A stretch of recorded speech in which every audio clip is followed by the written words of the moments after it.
Friends, आज happy cooking moments में हम बना रहे हैं पास्ता। रेड पास्ता रेसिपी है, तो फ्रेंड्स ज़रूर ट्राई करिएगा। चैनल सब्सक्राइब करिएगा, लाइक शेयर एंड कमेंट्स भी करिएगा। ये किसी भी पार्टी के लिए, स्पेशली किटी पार्टी हो, बच्चों की पार्टी हो, ब्रेकफास्ट हो, या सभी पार्टी को ये सूट करता है, तो ज़रूर एक बार ट्राई करिएगा। तो चलिए पास्ता बनाने की तैयारी कर लेते हैं। आप कोई भी पास्ता का इस्तेमाल कर सकते हैं। मैंने ये ट्विस्टेड वाले फुसली पास्ता लिया है और 2 बाउल पास्ता लिया है। मैं रेड सॉस वाला पास्ता बनाने जा रही हूँ। तो पास्ता को सबसे पहले हमें बॉईल करना है।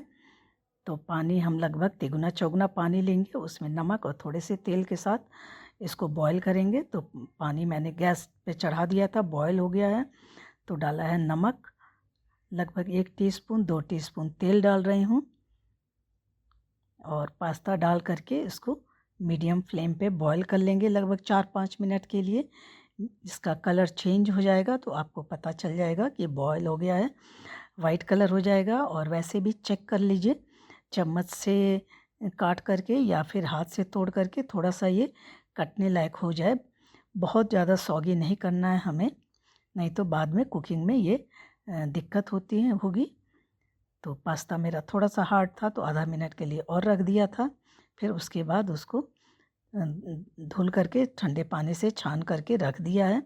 तब तक चलिए सब्जियां देख लेते हैं। तो क्योंकि रेड पास्ता बना रही हूँ तो टमाटर खूब सब लिया है, प्याज है, गाजर है, अदरक है, हरी मिर्च है और लहसुन है। हरी मिर्च मैंने बहुत थोड़ी ली है, तीनों तरह की, हरी, पीली, लाल शिमला मिर्च ली है, कॉर्न लिया है, मटर भी आप ऐड कर सकते हैं। मसालों में मैं ले रही हूँ चिली फ्लेक्स है, काश्मीरी मिर्च है और काली मिर्च है, भुना जीरा लिया हुआ है और गरम मसाला लिया हुआ है। और ये भी ऑप्शनल है, आप चाहें तो प्रोसेस्ड चीज़ आप ले सकते हैं या फिर स्किप कर सकते हैं। अब चलिए गैस की तरफ चलते हैं।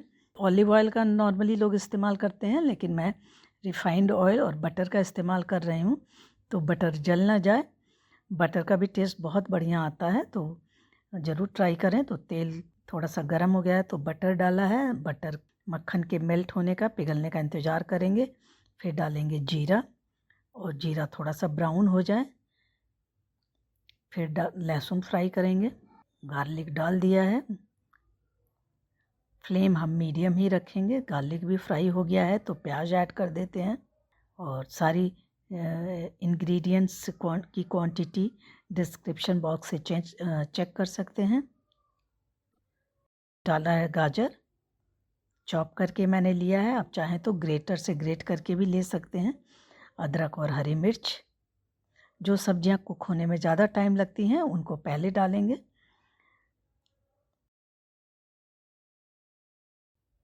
डाल दिया है कॉर्न।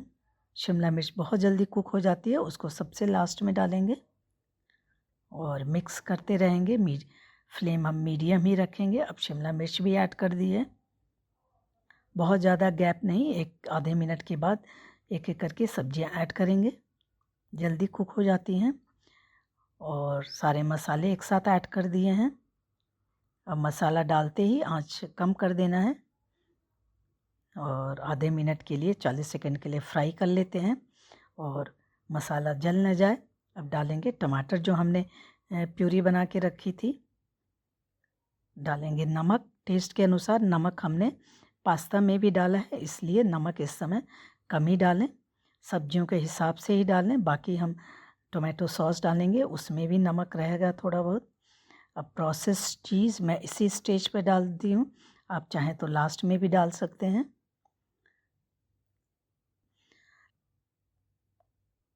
अब चीज़ पिघल गई है, मिक्स हो गई है, तो डाल देंगे बॉइल्ड पास्ता, जिसको कि ठंडे पानी से धुल करके मैंने रखा था। ठंडा पानी में धुलने से क्या रहता है कि ये चिपकती नहीं है। और बढ़िया से मिला के चलाते हुए इसको मिक्स कर लेंगे। अब मैं ऐड कर रही हूँ tomato ketchup and hot and sweet chilli sauce. आप चाहें तो सेजवान सॉस भी ऐड कर सकते हैं, उसका भी बहुत बढ़िया चटपटा सा टेस्ट आता है। और डाला है Italian mixed herbs and oregano. Flame medium कर दिया था मसाले डालने के बाद, फ्लेम थोड़ा सा बढ़ा दिया था। और ये बस मेरे पास चौकी पड़ी थी, मैंने डाल दिया है। ड्राइड धनिया पत्ती थी सूखी हुई, फिर तो उसको डाल दिया है।